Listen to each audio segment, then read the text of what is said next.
Thank you. Tire blows. I'm right near Van Dyke. Quickest exit I can get off.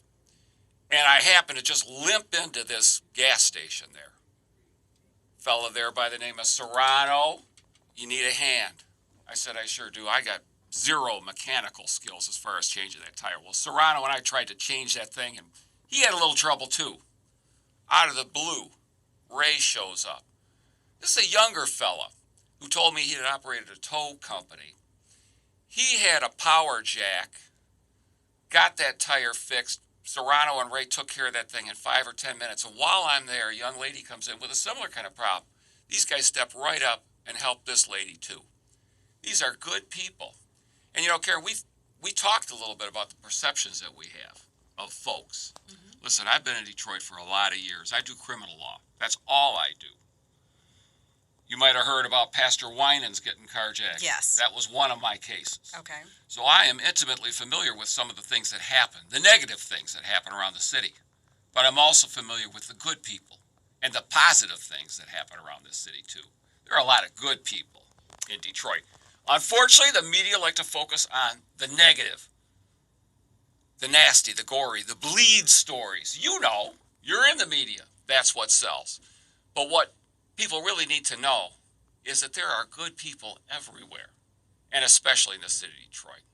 There really are. If you want to join this conversation or weigh in, we're talking about perceptions. And, you know, did you see the movie Crash, Bill? I did not see that, Karen. You've got to see that. It's an old movie. I mean, it's older. It's not a new release. But that movie is so powerful in terms of talking about sometimes negative situations. We have to depend on the people that we think we don't like because they're different than us, but how we're all somehow connected and we come together sometimes as a result of a crash.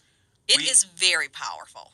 I'll have to check that out, Karen. No, we all have to come together, especially in situations like that, because that would have taken me, I don't know how long.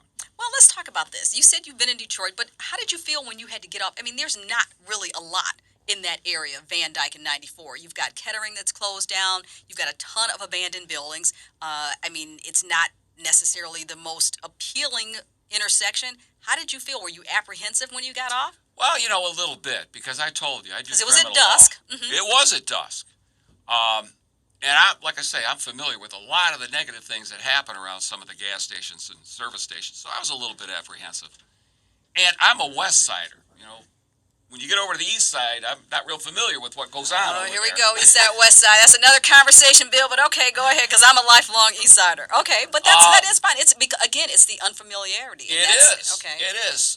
So I was a little bit apprehensive, but, you know, I didn't feel at all in danger. And maybe that's my background, because I've been everywhere in the city of Detroit. Some areas not so good in some difficult situations.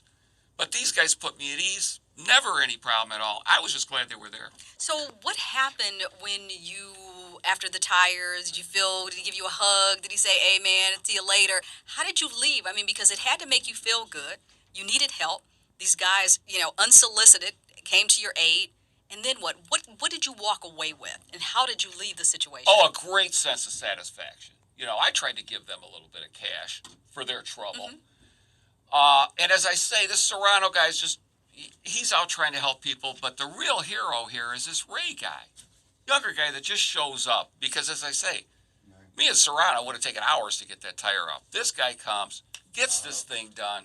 So it just left me with a great sense of satisfaction that people, you know, people everywhere are generally pretty good. They are. I think 99% of people are good. I mean, on both sides of the political, color, economic aisle. I really, really do. But I also think that we just have to give each other a chance. We can't come in with the preconceived notion that everybody is bad, that every guy in a hoodie is a thug, that every guy in a suit doesn't like you because you don't look like him.